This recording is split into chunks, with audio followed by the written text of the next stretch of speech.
महाराष्ट्र आज अडचणीत आहे। महाराष्ट्र सरकारमधले नवीन आलेले ॲडवायझर त्यांनीच कबूल केलेलं आहे की महाराष्ट्राची आर्थिक परिस्थिती अडचणीत आहे। त्यांचे स्टेटमेंट्स तुम्हीही कव्हर केलेत, प्रिंट मीडियानेही कव्हर केलेत। त्यामुळे आज महाराष्ट्रापुढे सगळ्यात मोठं आव्हान हे आर्थिक आव्हान आहे आणि अनेक राज्यांमध्ये ज्याच्याबद्दल मी अनेक वेळा बोलले, फिस्कल डेफिसिट मॅनेजमेंट आणि बजेट मॅनेजमेंट या गोष्टीत अनेक राज्यांनी चांगली कामं केलेली आहेत। पण गेल्या काही दिवसात आपण सातत्याने बघतोय की महाराष्ट्राचा नंबर जलजीवन मिशन असेल किंवा इन्व्हेस्टमेंट्स असतील किंवा बजेट मॅनेजमेंट असेल, ह्याच्यात फारसा पहिल्या 5-10 मध्ये महाराष्ट्र दिसत नाही।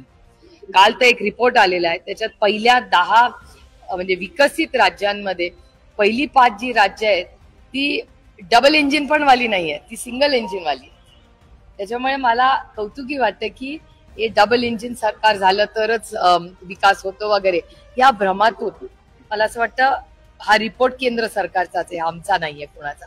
त्यामुळे प्रशासन इलेक्शन होतच राहतील, पण इलेक्शन मध्ये एवढा मोठा मॅन्डेट मिळाल्यानंतर एक स्थिर सरकार, एक प्रोग्रेसिव्ह सरकार हे महाराष्ट्राला देणं अपेक्षित होतं। दुर्दैवाने गेल्या 100 दिवसात याच्यात फारशी क्रांती झालेली दुर्दैवाने अतिशय जड अंतःकरणाने मी म्हणते की महाराष्ट्रात होत नाहीये।